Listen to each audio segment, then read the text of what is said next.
The director who brought us such films as Adrift and Everest now has brought his action thriller Apex to Netflix. The story is predictable, but can you still have fun with the movie? A grieving adrenaline junkie testing her limits in the Australian wilderness is suddenly ensnared in a deadly game with a ruthless predator. So if you haven't seen a trailer or anything for this, the movie's directed by Baltasar Kormakur and stars Charlize Theron, Taron Egerton, and Eric Bana.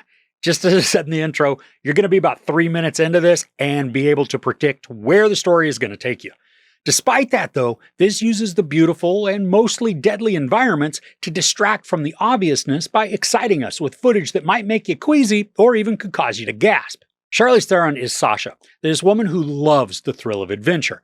And whether it's a treacherous wall of a mountain that she's scaling or churning rapids of a fierce river, she approaches undaunted, sometimes with impulsive danger. Theron is fit and strong, so as she's performing some of these stunts, she's completely believable in her efforts. And to add to the reality, Sasha doesn't always succeed, so we can see that she's not some superhero who's impervious to danger. That being said, though, you do have to suspend a hefty amount of disbelief at times because some of the peril that she and other characters face just doesn't seem survivable.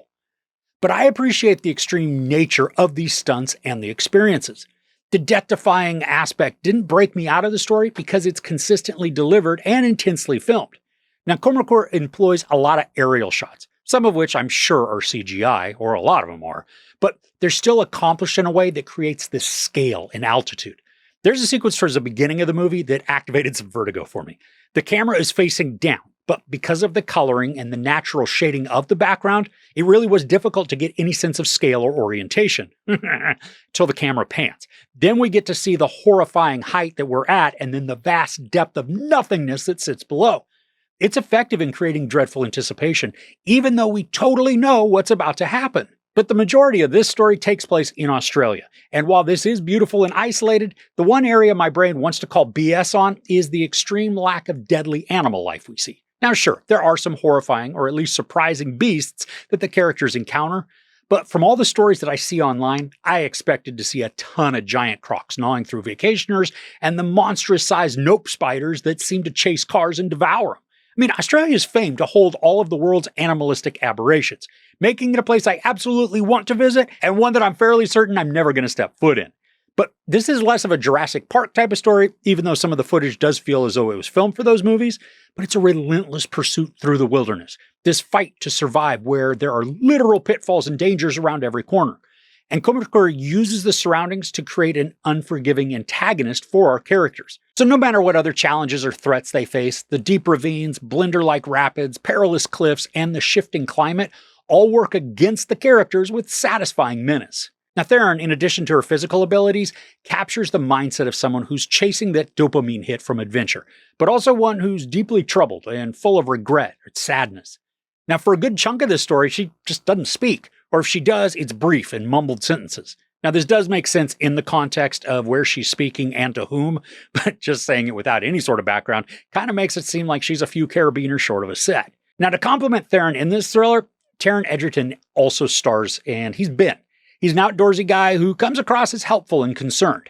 And he's an earnest guy. He's probably a bit lonely, but also given the large lack of population we see in the surroundings, it does make sense that he would be kind of awkward and even chatty with people. Now, Egerton gets to have a bunch of fun with his character. He's sort of a free spirit, enjoying the landscapes and living off the land.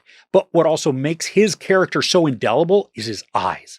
He's captured this intensity that can feel feral, but also disarmingly charming. And then his ability to switch on a dime, it's both freaky and impressive. And I appreciate the dynamic that's shared between the two leads. They're both formidable and strong, sharing an almost unquenchable lust for adventure, which both they and the story deliver. Now, this is a 95-minute thrill ride that isn't non-stop action, but it's metered out to maintain momentum and stress. So even when there are some quieter moments, the threats and the tension, they're still present, leading to an almost constant excitement. Now, if you go into this expecting deep or lasting story content, don't. I can't stress enough how predictable all of the events are. But within them, the action is immersively shot, throwing us into the rivers and along the cliff faces as characters traverse the unforgiving landscapes. The energy and the urgency are there, despite the story telegraphing from the start where it's headed. So while the plot and the arcs aren't original or fresh, the enveloping camera work and spectacular stunts combined with an unrelenting pace can make you forget about the lack of surprises, at least while you're watching it. Now this isn't going to stick with you, but thanks to enjoyably fierce performances and the physical toll we watch doled out, this is going to make for a wonderful casual watch, and may just be something that you put on now and then to get a boost of adrenaline along with Taron Egerton. There's no sex, some nudity, ton of profanity, and then some gnarly violence. I give Apex 3.5 out of 5 couches. Okay, so what are some action thrillers that use the environment as an antagonist that you love to watch? Now, there was a batch in the 90s, like Cliffhanger, K2. I mean, those were fun for what they were. Let me know some of your recommendations, though, in the comments below. If you enjoyed this review, please give it a like. Also, don't forget to share and subscribe. I'm Chris. This is Movies and Munchies. Thanks for couching with me.